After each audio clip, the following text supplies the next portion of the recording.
How to correct an entitlement mindset with your loved ones. In this episode, we are going to continue to address the question, how to prepare your children for the future. This is principle number 2 of 12, to abolish entitlement mindsets. Get ready. This is powerful.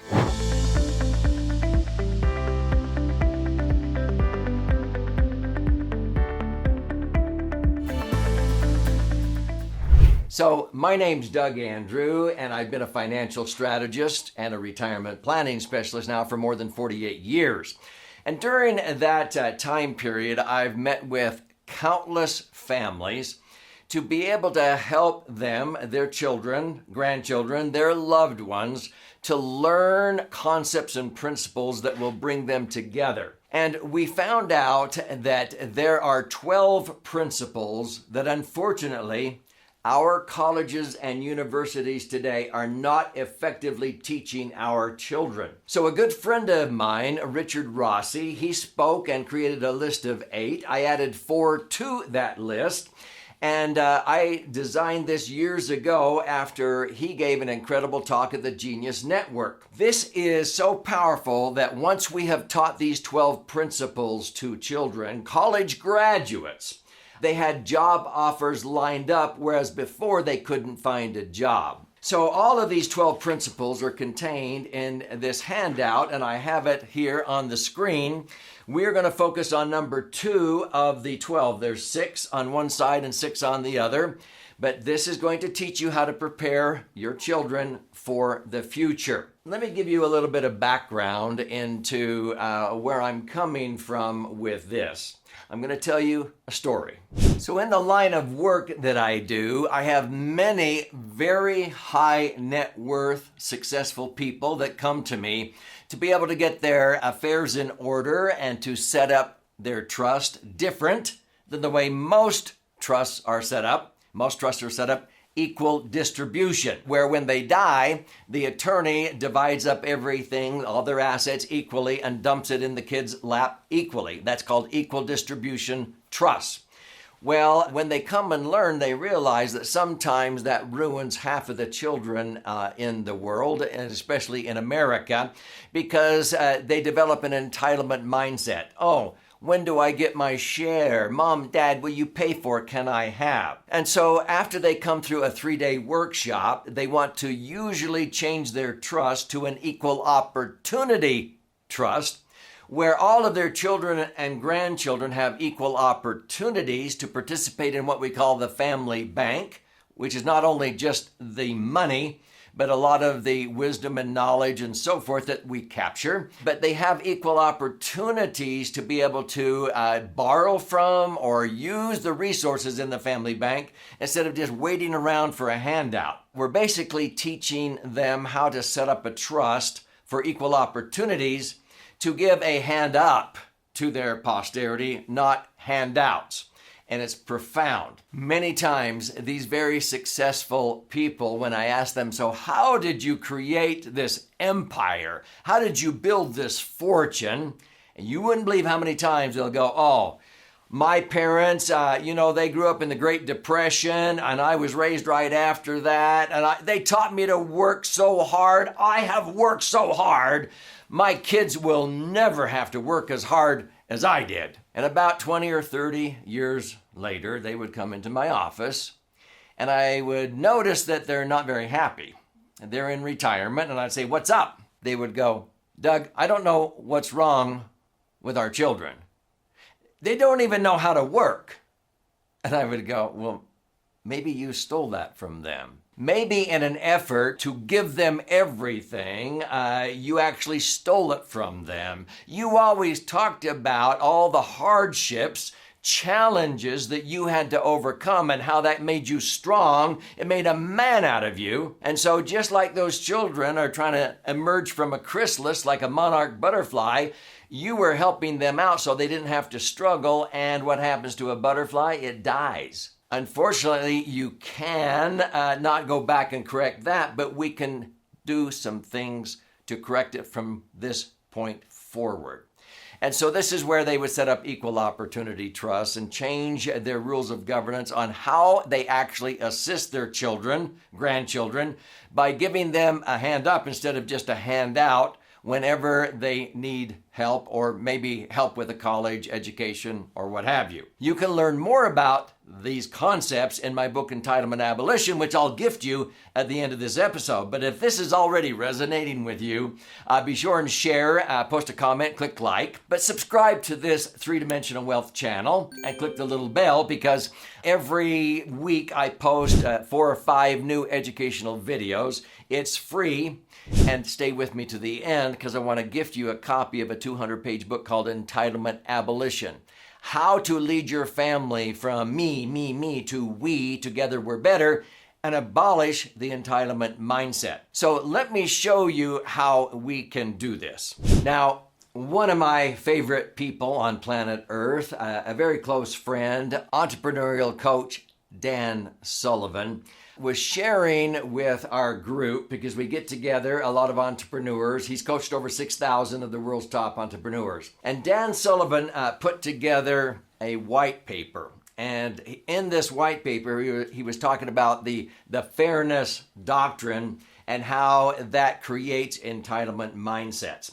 So I'm going to use his illustration. It's copyrighted, but I'm attributing him because this sort of summarizes what was in this 40-page white paper.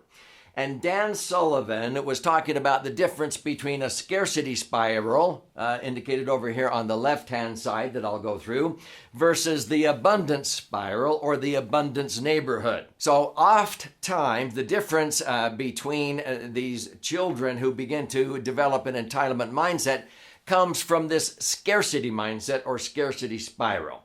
So let's go through that first. It usually begins with envy. Envy is where you are wanting something that somebody else has, and the dangerous part about envy is if you want something somebody else has and you wish they didn't have it, okay? Envy.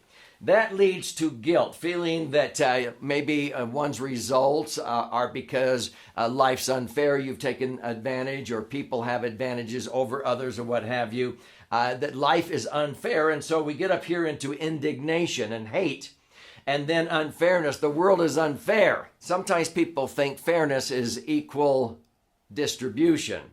And what I was talking about is equal opportunity instead of equal distribution, because there's nothing more unequal than the equal distribution to unequals. Now, you may want to rewind that. See, when I say that, people go, what are you talking about?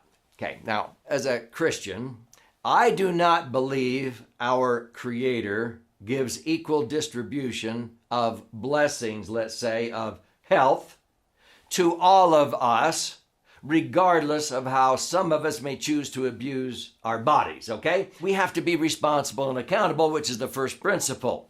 When we do that, then we can enjoy the true principle of health. But to sit there and provide good health for everybody when some of them are abusing their body is not an eternal law. And so equal opportunities are what our Creator provides for us. When we think the world is unfair, then we always take this victim mentality and we think the world is being depleted, and there's just a certain percentage of people that are abusing it, and then we have this zero-sum mentality that you cannot both have people winning. It's hard to have win-win. It's a win-lose in this competitive world. This gets us into a scarcity spiral, and you see this playing out in society today, when people always talk about, well, that's unfair, that you are this or that or what have you, and they want to somehow try to create a fairness by changing history or whatever. Okay, you've seen this. That's a scarcity spiral. Now, Dan said this is where we want to have our children understand how to live in an abundance mindset, the abundance neighborhood. It begins with a profound attitude of gratitude, okay?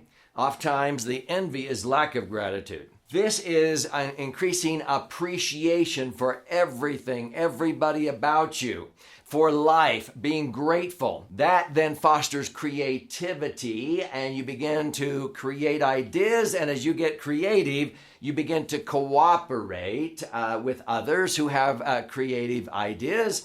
And that's called cooperation. Now, I don't know if you were aware of this, but capitalism was named it by its enemy, Karl Marx. Because, he was basically saying you're trying to capitalize on somebody's needs and wants. So, for example, if at the time of Christ I made an agreement to cooperate with you, you make the tunics this year, I'll make them next year. A tunic was the clothing. But see, if all of a sudden I go, you know what, I'll go out and I'll catch the fish because I like to fish. And you make the clothes, and I'll trade you some fish for your clothing, and it's okay if you make a profit and so forth. And Joe over here, he likes to be in the dirt and grow the corn. And so we all start cooperating, and that's what they call capitalism. Now, if you start to compete and somebody else can grow the corn cheaper or catch better fish or make better clothes, that all comes out in a free enterprise society. But see, capitalism should have been named cooperation. When you cooperate, then you have exponential growth, you have ingenuity that comes about, and you combine those, and this is what creates opportunity in the world. Many youth today lack opportunity. They have what we call big C, little o. They have way more capability than they have opportunities. How sad is that? I like to flip that. I like for you, as my children and grandchildren also, to have way more opportunities in life than they have the capability to seize. That's a nice problem, and it's easy to solve with what we call an opportunity or an engagement filter that I'll share in the other videos in this series on how to prepare children for the future. So with this abundance spiral or cycle here, they will begin to grow and cooperate, ingenuity, and all of a sudden you use other technology. I was so grateful when Apple came out with an iPad and so forth, and I could put all my videos on that. I'm combining my educational videos on that platform. Same thing with YouTube. By combining together, it creates way more opportunities. That's the abundance mindset. It's win-wins. And so when you do this, you'll begin to learn, and your children will, that abundance breeds abundance. But when you're festering over here in this cesspool and always complaining about what's going wrong in the world instead of what's going right, watch, it's always commiserating, always talking about what's going wrong and how you have to try to put up with the world and the evil and everything else instead of focusing on the right things that are going well in the world. Does that make sense? So if you're asking yourself, how can I foster an attitude of gratitude, which was the first of those 6 steps towards the abundance neighborhood? Let me give you an idea. This is one of my tools I developed called the Gratitude Amplifier. It fits on an 8.5 by 11 sheet of paper. I'll explain one way to use this. It is so simple, you don't really need this sheet.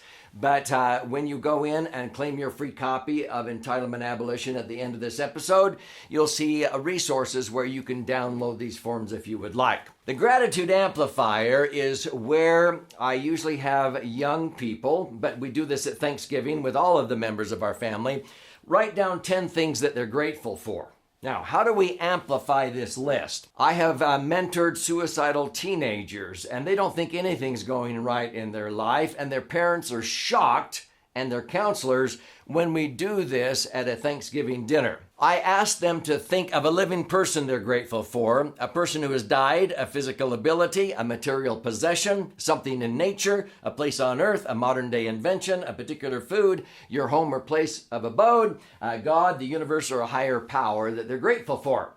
Once I give them 10 categories, they start writing like crazy, and their parents are shocked. So as they begin to fill out the form, the first column is where they write down what it is they're grateful for in those 10 areas. Over here, we amplify it, and they write down why are they grateful for that person or that thing, and then how are they going to show gratitude Thanksgiving weekend or before the end of the year. Now, when these kids start writing, as my mother, my grandfather, ski cross country, a digital camera they're grateful for, plants and flowers and nature, botanical gardens, the microchip, Korean cuisine, their favorite food. Our cabin retreat is a place in God and Jesus Christ if they're Christian and so forth. So they write down what they're grateful for, and then they go over here and they begin to say why and how. Now, it only takes about 15 minutes for you to fill out this gratitude amplifier form. But what we do at the end of this is I have all of these young people, and we do this at Thanksgiving at our house, but I do this at even the crisis centers for suicidal teenagers. And I say, circle 3. I want you to circle 3 of these and that you want to share with the group. So then we go around the circle, and nobody's exempt, and they go through and they circle the 3 and they talk about why they're grateful, what it is, why they're grateful, and how they're going to show gratitude. You can hear a pin drop. When we're at a restaurant, the servers know something special is going on, and this probably creates more bonding and tears between the youth and their parents and their counselors than any single exercise I have ever done. So consider having your children and grandchildren always focus on an attitude of gratitude, appreciation. Now, if you want to learn more about this, I mentioned that I'll gift you a copy of my most recent best-selling book about this topic. It's called Entitlement Abolition. You simply go to entitlementabolitionbook.com, click on the link below, and contribute a nominal amount towards the shipping and handling. I'll cover the rest of that. I'll fire out a hard copy to you, but there's options there if you'd like to listen and learn or watch and learn. In fact, there's an 18-hour masterclass that I created if you want to do a deep dive into all of these concepts. But when you learn principles like this, you will prepare your children for a brighter future.